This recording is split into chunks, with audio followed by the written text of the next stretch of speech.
the very hilarious Lele Mason.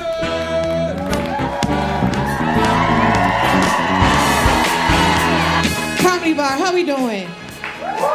Yeah? I'm be honest, I've been dreading coming up here ever since Melvin got up this stage and showed y'all his ass. That's why I got this napkin on this microphone, because I was like, I know he touched the mic after he touched his posterior. And ain't nobody said nothing. Everybody else came up here like, how's it going, guys? I'm like, it's germs, y'all. It is ass germs on this mic. He's talking about, I didn't know it was out. Yes, you did. It's called the Windy City. I know you felt it. I know you did.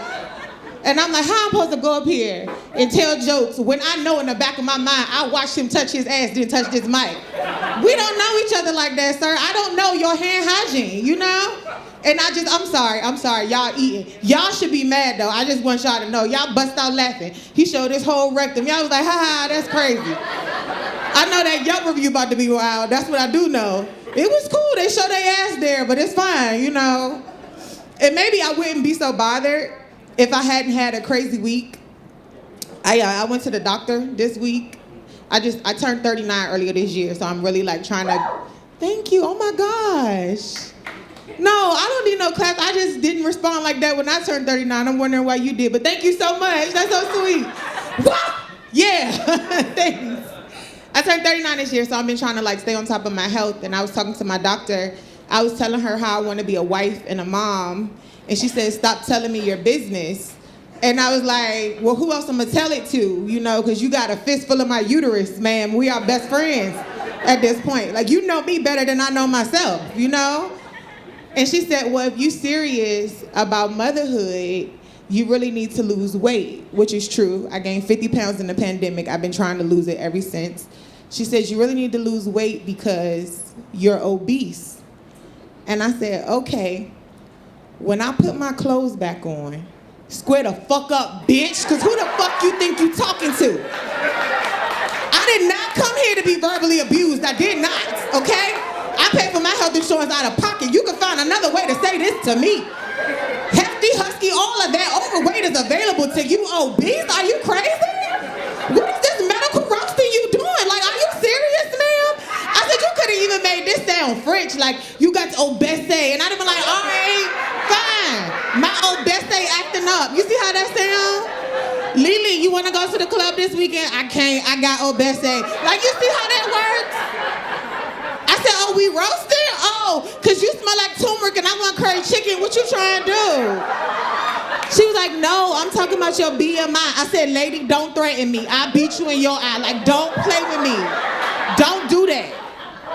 The nurse came in like, is everything okay? I said, I don't know. Is it? She said, is it? We just staring at each other, you know?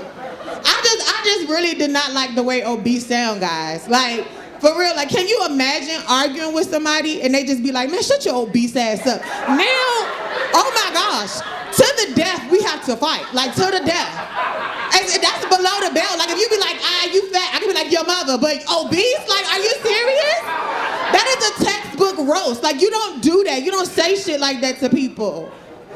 To me, I felt like obese sound like a third string X-Man, okay? It sound like, uh-oh, the mutants are losing.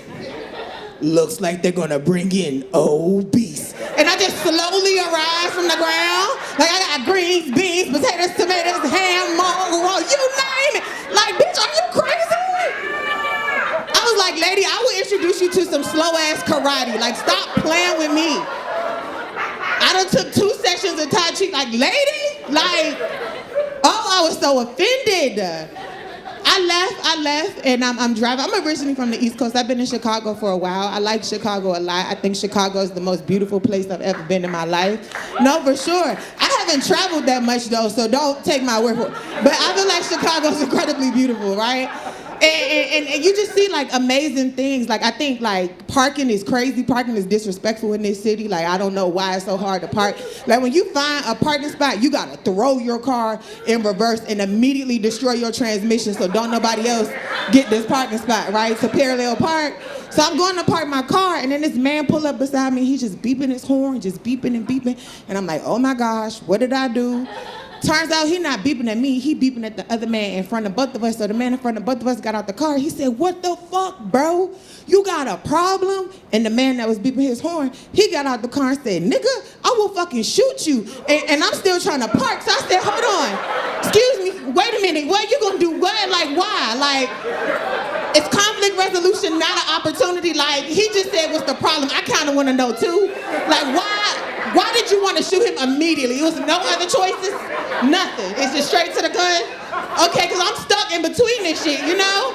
So the man responds and says, I don't give a fuck about you shooting me, bro. Now, I really got questions. Like, but for real, why you don't care about being shot, though? Like, what do you know that we don't know? Like, did Luke Cage leave the ghetto? Are you Luke Cage right now and you not gonna get hurt? Are you Wolverine? Like, what is happening to me right now? Those two people just got in the car and drove off like nothing happened. Like, another day at the office, right? Meanwhile, I'm sitting in my car shaking like, oh my gosh. I was about to be in a shootout. And I was so worried because my house wasn't clean and my mama would have whooped my ass. Had she had to come all the way here from DC to be like, you shot, but you gonna get your shot ass up and go clean this house. That's what I know. Oh my goodness. So I'm in therapy. So I was talking to my therapist about it, right? And she said, you know, that sensation that you're describing when you were shaking at your steering wheel, that sounds like anxiety. I said, what? Anxiety is real? She said, yeah. I said, I honestly thought anxiety was something white people made up to smoke CBD with their dogs. Like, I didn't know it was a real thing. Like, my coworkers talk about this shit all the time. I'm like, what? Because honestly, like, you know, I was born in the 80s, grew up in the 90s. Like, I honestly thought anxiety was sexy, okay? Like, I don't know if y'all know who Genuine is, but he's an R&B singer. In 97, he dropped a song called So Anxious, maybe 97, 99, whenever it came out, right? And I just remember being 12 years old, hearing the sexiest song that ever, I don't know if it was his first time with her or just his first time ever in life. But the way this man is describing this dalliance, he like, meet me at 11:30. I love it when you're talking dirty, cause I'm so anxious. And this is me at 12. Girl, once you get this started, I know I'm a sex star. Like, just in my room, like hoping my mama don't walk in this door. Said it's 10. Like, just going off, right? Turns out anxiety feels nothing like that at all. At all. Nope. It ain't no ass throwing or nothing. Nope. Anxiety feels more like Beyonce going, uh-oh, uh-oh, uh-oh, oh, no, uh-oh. Just on the loop, you know?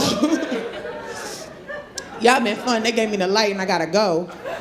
But I was talking about how I want to be a wife and a mom. I really do. I think I would be a great mom. Because I'm an aunt and I'm the world's greatest aunt. And when I have kids, I really want a daughter. And I really hope that like she's like me, that she like want to grow up and dance and cheer, because that's what I did growing up. And like I said, I grew up in the DC area, and I remember being at my friend's sleepover, and they was like, y'all, let's play a game. And I said, let's play telephone. Now, usually when I talk about this game, people think I'm talking about when you sit in a circle and you whisper and you be like, the light blink. And then by the end of the game, it'd be like, Shakita stink, and I'm tired of y'all talking about her. She need to know. So, and Shakita like, that's not even the message I got. Like, what? And I'm like, no. Telephone go like this. So it was a cheer, and it was like, telephone, telephone, hey, Lele, yeah. A boy is on the phone. I know what he want. He want my lips, my tits, my booty, and my hips. Telephone, hey, Lele, yeah. A girl is on the phone. I know what she want. She want my man. Goddamn, the bitch is out of hand. We gonna fight tonight. The bitch is out of sight. I was 7, and I've been Lele. I have a good one.